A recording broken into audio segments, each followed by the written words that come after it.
जो बात भावना आई है वह गोपेश्वर नाथ का स्वरूप क्या है। तो गोपेश्वर नाथ के स्वरूप के बारे में बड़ा सुंदर जो कथानक है वह यह है कि भगवान कृष्ण ने रास रचाया, और जब भगवान श्री कृष्ण ने रास रचाया तो उस समय पर भगवान कृष्ण ने सभी को वंशी बजा करके आमंत्रण दिया और सब लोग आए। और जब सब लोग आए, वंशी बजा करके आमंत्रण दिया, तो उस समय जब सब लोग आए तो उसमें देवी देवता यक्ष किन्नर गंधर्व आदि और देवकन्याएं देव अप्सराएं इन सब लोगों का भी आगमन हुआ। और जब इन सब लोगों का आगमन हुआ तो उस समय पर भगवान शंकर तक वह ध्वनि पहुंची और भगवान शंकर कैलाश में विराजमान थे। और जब भगवान शंकर कैलाश में विराजमान थे तो उस समय पर भगवान शंकर ने उस ध्वनि को सुन करके मन बनाया कि हम रास में चलें। भगवान कृष्ण बड़ा सुंदर रास कर रहे हैं तो रास में चल करके आनंद लिया जाए। और आज भगवान शंकर रास में चलने के लिए जब तैयार हुए तो बड़ा सुंदर एक भजन हमारे यहाँ पर संत लोग बड़ा सुंदर गाते हैं, और वो बड़ा सुंदर भजन है कि एक दिन वो भोले भंडारी बन करके ब्रजनारी विरज में आ गए। एक दिन वो भोले भंडारी बन करके ब्रजनारी विरज में आ गए। और पार्वती भी मना के हारी, पार्वती ने भी मना किया, भाई मन जाओ। एक होता है मना, एक होता है मनाना और एक होता है मना करना। तो बड़ा सुंदर भाव है कि पार्वती भी मना के हारी ना माने त्रिपुरारी विरज में आ गए। तो भगवान शंकर ब्रज में आए हैं तो उस समय पर एक बड़ी सुंदर परंपरा चल रही है, और वह परंपरा थी कि प्रवेश उस रास में सिर्फ उसको दिया जा रहा था,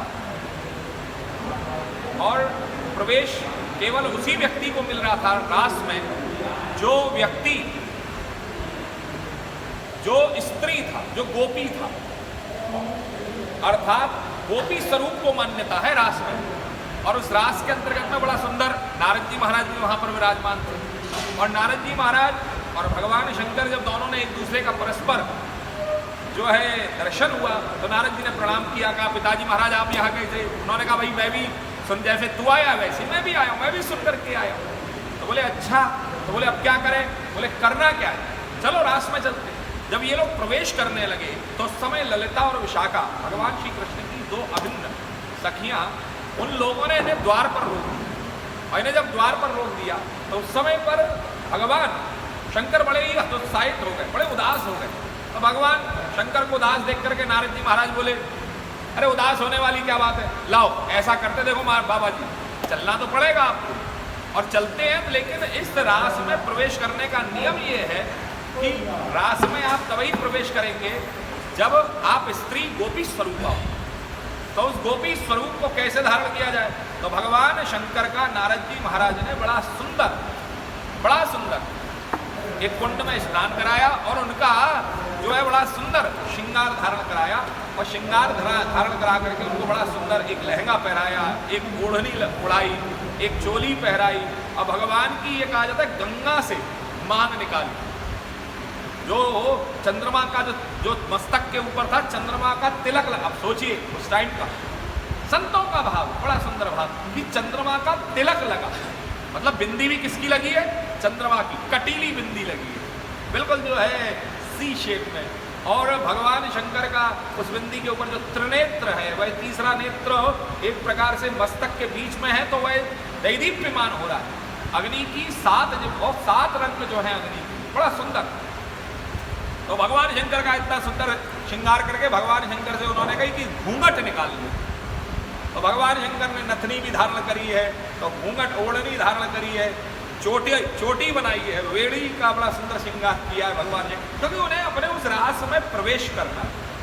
और उस रास की यही पहली शर्त थी कि हर व्यक्ति जो कोई भी प्रवेश करना चाहता है वह पहले गोपी भाव में प्रवेश करे। तो भगवान शंकर ने गोपी भाव को धारण किया और गोपी भाव धारण करके नारद जी के साथ में प्रवेश कर गए।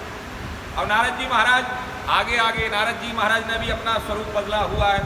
नारद जी और भगवान शंकर दोनों साथ साथ चलने लगे। और जब दोनों साथ साथ चलने लगे तो उस समय पर नारद जी ने भगवान शंकर से कही, प्रभु जी मेरे संग रहना और जैसा मैं कहूँ वैसा करना।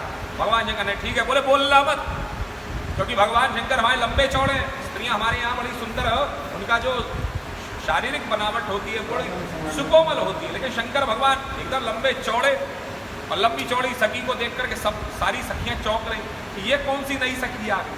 तो उस नई सखी को देख करके नारद जी महाराज आ गए थे। तो नारद जी से पूछा, भाई ए सखी क्या नाम है तेरा? तो आप नारद जी महाराज बोले नारदी, और नारदी कह करके नारदी सखी अपना नाम बता करके भगवान नारद जी महाराज रास मंडप में प्रवेश कर गए। तो ये इतनी हड़बड़ी में हुआ कि शंकर जी का, भोलेनाथ का, हमारे का हाथ छूट गया नारद जी के साथ। ये संतों का महावाक्य, संतों का बड़ा सुंदर दर्शन। और हमारे बाबा कितने भोले वाले कि हमारे बाबा ने उस समय पर, देखिए बड़ा सुंदर, आशुतोष तुम अवडरदार। भगवान शंकर का जब हाथ छूट गया तो बेचारे जल्दी जल्दी जाने लगे, दूसरी सखी ने रोक दिया, ललिता विशाखा ने रोक, ए सखी कहाँ जा रही है? बोले अंदर भीतर जाए, इशारा दिया भीतर। तो बोले किसके संग है? बोले जो आगे गई। बोले आगे गई, वो तो गई। तो बोले अच्छा क्या नाम है तेरा? तो भगवान शंकर ने पूछा, भगवान शंकर क्या नाम बताए? शंकर भगवान को कुछ सूझा नहीं। तो भगवान शंकर ने पूछा कि ये जो आगे जो सखी गई है इसने क्या नाम बताया? तो बोले इसने अपना नाम नारदी बताया। क्या नाम बताया? नारदी। तो भगवान शंकर ने कही अगर वो नारदी है तो मैं भोली हूँ, मेरा नाम क्या है? भोली। तो आप लोग परिक्रमा मार्ग में अगर अक्सर करके जाएंगे, पता नहीं आजकल है या नहीं है, लेकिन परिक्रमा मार्ग में आप लोग अक्सर करके एक बड़ा सुंदर संबोधन देखते होंगे, लिखा हुआ रहता है दीवारों पर, और वो लिखा रहता है भोली गोपी राधे राधे। ये भोली कोई और नहीं है, ये हमारे भोले बाबा है जो गोपी स्वरूप में। तो भगवान ने जब वह रास में प्रवेश किया, तो रास में प्रवेश करके भगवान श्री कृष्ण ने भगवान शंकर को पहचान लिया।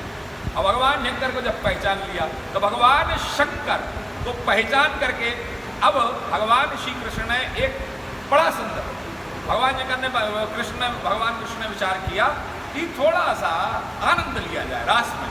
तो कैसे आनंद लिया जाए?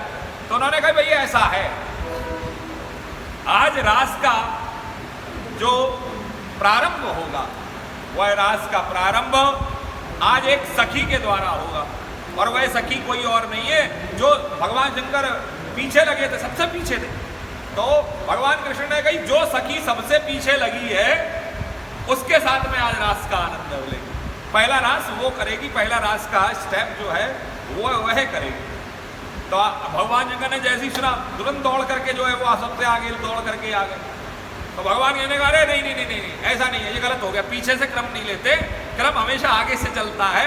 तो एक काम करते हैं कि जो है भगवान ने कृष्ण ने कहा कि पीछे से नहीं लेते, आगे से लेते हैं।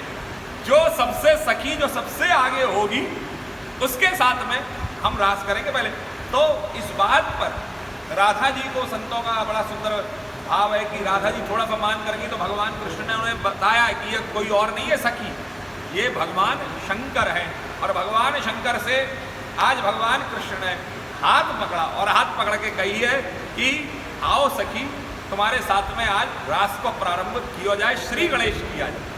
तो भगवान शंकर ने जब अपने लाला का दर्शन किया, अपने इष्ट का दर्शन किया, तो लाला का दर्शन करके भगवान शंकर भाव विमल हो गए। और भाव विमल होकर के भगवान शंकर ने जब रास करना प्रारंभ किया तो उस समय पर वह भूल गए और भगवान शंकर ने कि जितना भी जो किया हुआ था, स्वरूप को धारण किया हुआ था, उस स्वरूप को छोड़ दिया और भगवान शंकर सबके मध्य में प्रतिष्ठापित हो गए।